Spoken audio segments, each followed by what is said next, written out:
नमस्कार दोस्तों, आज की कहानी एक घमंडी राजकुमारी की है जिसकी शादी एक फकीर से हो जाती है। वह फकीर कैसे उसके घमंड को चूर चूर करता है। बहुत समय पहले की बात है।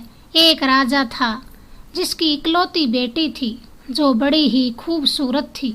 वह अपनी खूबसूरती और दौलत के चलते बड़ी मगरूर हो गई थी। जब भी कहीं से उसके लिए शादी के लिए बात चलती तो वह बिना सोचे विचारे उसे ठुकरा देती थी और उसका खूब मजाक भी उड़ाती। एक दिन राजकुमारी के पिता यानी राजा ने अपनी बेटी के लिए स्वयंवर रखा। सभी स्वयंवर में आने वाले अपनी अपनी हैसियत के अनुसार कुर्सियों पर बैठ गई। तभी राजकुमारी अपनी सखियों के साथ वहां पर आई। वह जिस शख्स के आगे से गुजरती बड़े ही घमंडी लहजे से उसे देखती। जब वह एक राजकुमार के पास पहुंची जो बहुत मोटा था तो राजकुमारी ने अपनी सखियों से कहा, यह तो गोल मटका है। फिर दूसरे लंबे शख्स को देखकर उसने कहा, कैसा खंबे जैसा दिखता है। एक छोटा था, उसे छोटू मोटू कहा। एक गोरा था, राजकुमारी ने उसे सफेद चूहा कहा। एक अमीर था जिसकी बड़ी बड़ी दाढ़ी भी थी, उसे फूहड़ कहकर पुकारा। इस प्रकार वह सभी वहां आए उम्मीदवारों को जलील करती रही। राजा यह सब देख और सुन रहा था। उसे बड़ा गुस्सा आया। उसने उसी समय ऐलान कर दिया कि राजकुमारी किसी को पसंद करे या न करे, पर मैं अब उसकी शादी किसी फकीर से करूंगा। ऐसा सुनकर सभी वहां से चले गए। थोड़ी देर बाद एक गवैया आया जो गली गली में घूमकर गाना गाता और कुछ मिलता तो उसी से अपना पेट भर लेता था। गवैये ने महल की खिड़की के पास पहुंचकर गाना गाना शुरू किया। राजा ने यह आवाज सुनी तो उसने एक सिपाही के द्वारा उसे अंदर बुला लिया। वह फटे पुराने कपड़े पहना था। उसने राजा और उसकी बेटी के सामने बड़ा ही मीठा गाना गाया और इनाम लेने के लिए अपनी झोली फैला दी। राजा बोला, तुमने बहुत ही अच्छा गाना गाया है, मैं तुम्हें बहुत ही अच्छा इनाम भी दूंगा। मैं अपनी बेटी की शादी तुमसे करूंगा। जब राजकुमारी ने यह सुना तो वह बड़ी बदहवास हो गई। वह बहुत रोई। राजा से उसने बड़ी मिन्नतें की पर राजा ने उसकी एक न सुनी। राजा ने उसे डांटते हुए कहा, मैंने मेहमानों के सामने कसम खाई थी कि मैं तुम्हारी शादी किसी फकीर से करूंगा। अब मैं वह कसम पूरी करने जा रहा हूँ।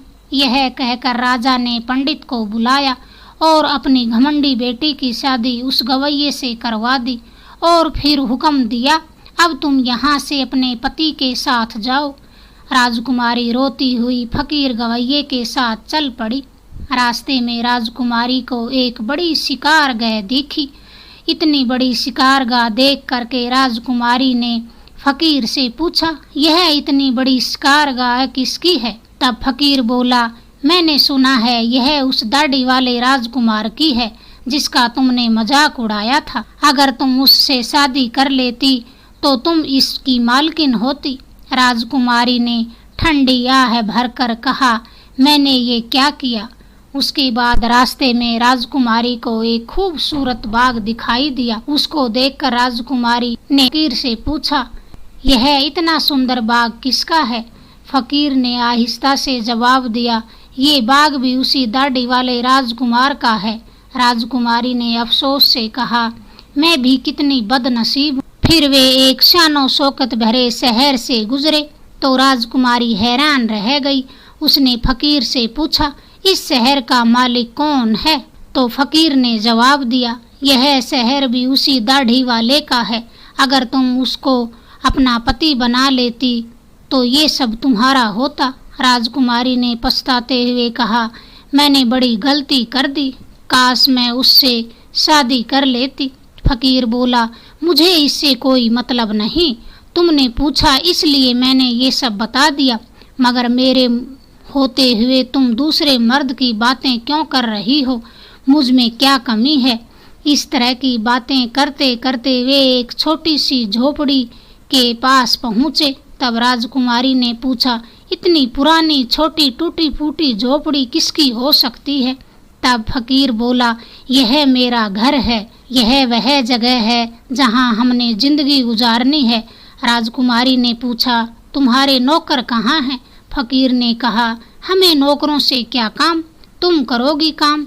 अब आग जलाओ और भोजन पकाओ, बड़ी भूख लगी है। राजकुमारी को तो इसका पता भी न था कि कैसे क्या पकाना है, इसलिए फकीर ने उसकी मदद की। जैसा तैसा खाना बना, दोनों ने खाया और सो गए। दूसरी सुबह फकीर ने राजकुमारी को जगाया और घर साफ करने को कहा।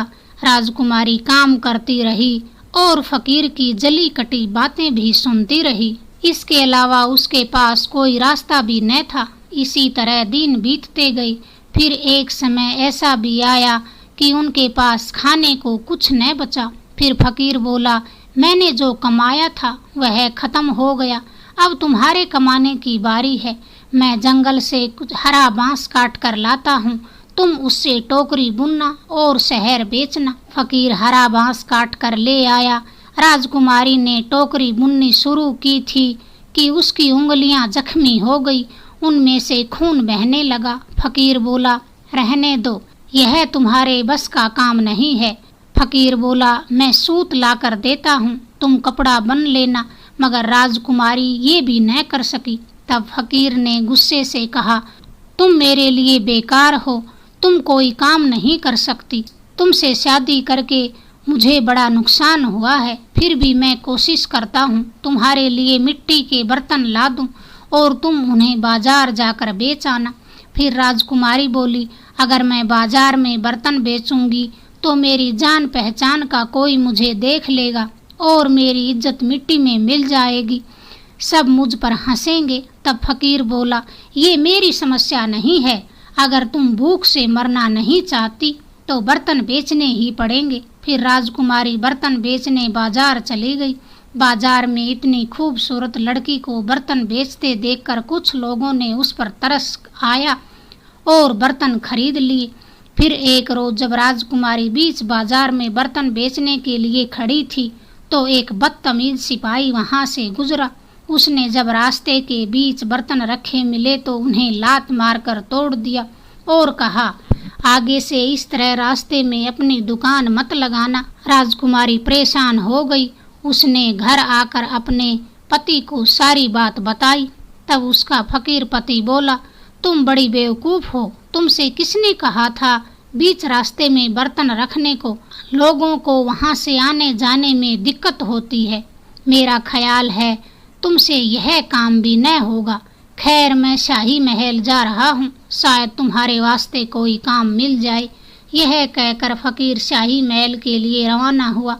शाम को फकीर ने घर आकर राजकुमारी को बताया, शाही खाने में मददगार बावर्चन की जगह मिल गई है, कम से कम हमें खाना तो खूब मिल जाएगा। इस तरह एक घमंडी राजकुमारी मददगार बावर्चन बनकर रह गई। वह हर रोज सुबह से शाम तक बावर्ची खाने में सारे काम करती और शाम को बचा खाना लेकर घर वापस आ जाती। इसी तरह दोनों मियाँ बीबी का गुजारा चल रहा था। फिर एक दिन राजकुमारी ने सुना कि महल में किसी की शादी होने वाली है। जिस दिन शादी की तय तारीख थी उस दिन राजकुमारी बावर्ची खाने की खिड़की से झांक कर देखने लगी। हर तरफ उसे धूमधाम नजर आ रही थी। वह अपने आप को बुरा भला कहकर पछता रही थी और रो रही थी। उसी दौरान दो औरतें वहां आई। उन्होंने राजकुमारी को मजेदार पकवान एक टोकरी में डालकर दिए और घर ले जाने को कहा। राजकुमारी टोकरी को अपनी ओढ़नी में छिपाकर घर जाने लगी। जब वह महल के दरवाजे से निकल ही रही थी कि अचानक एक खूबसूरत शानदार लिबास वाले शख्स ने उसका रास्ता रोक लिया। राजकुमारी ने नजर उठाकर ऊपर देखा तो उसे वहीं दाढ़ी वाला बादशाह दिखाई दिया जिसका उसने खूब मजाक उड़ाया था। राजकुमारी डर और शर्म से कांपने लगी।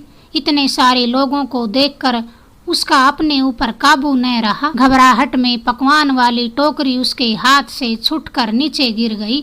सभी जोर जोर से हंसने लगे। राजकुमारी का ये हाल था, यदि किसी तरह जमीन फट जाए तो वह उसमें समा जाए। उसने झटके से अपना हाथ छुड़ाया और भागना चाहा। उस दाढ़ी वाले राजकुमार ने उसे दोबारा पकड़ लिया और बड़ी नरमी से कहा, डरो मत, तुमने शायद मुझे पहचाना नहीं। मैं वही गवैया फकीर हूँ जो तुम्हारे साथ झोपड़ी में रहता हूँ। मैं वही सिपाही हूँ जिसने तुम्हारे बर्तन तोड़े थे। मैंने ये सब इसलिए किया क्योंकि मैं तुमसे प्यार करता हूँ और तुमसे शादी करना भी चाहता। अब तुम्हारे घमंड का इलाज हो चुका है, तुम्हें सबक भी मिल चुका है। पिछली बातों को भूल जाओ, आज हमारी शादी है। ये सब उसी की तैयारियां हो रही हैं। उसी वक्त कुछ औरतें आई और राजकुमारी को अपने साथ एक शानदार कक्ष में ले गई। वहां उन्होंने उसे दुल्हन का लिबास पहनाया। जब वह बाहर दरबार में आई तो राजकुमारी के तमाम दरबारी और उसके पिता भी मौजूद, सबने उसे मुबारकबाद दी। अब राजकुमारी पूरी तरह बदल चुकी थी। उसने जिंदा रहने का ढंग सीख लिया था। अगर आपको हमारी कहानी अच्छी लगी तो प्लीज हमारे चैनल को सब्सक्राइब करें, लाइक करें, शेयर करें। धन्यवाद दोस्तों।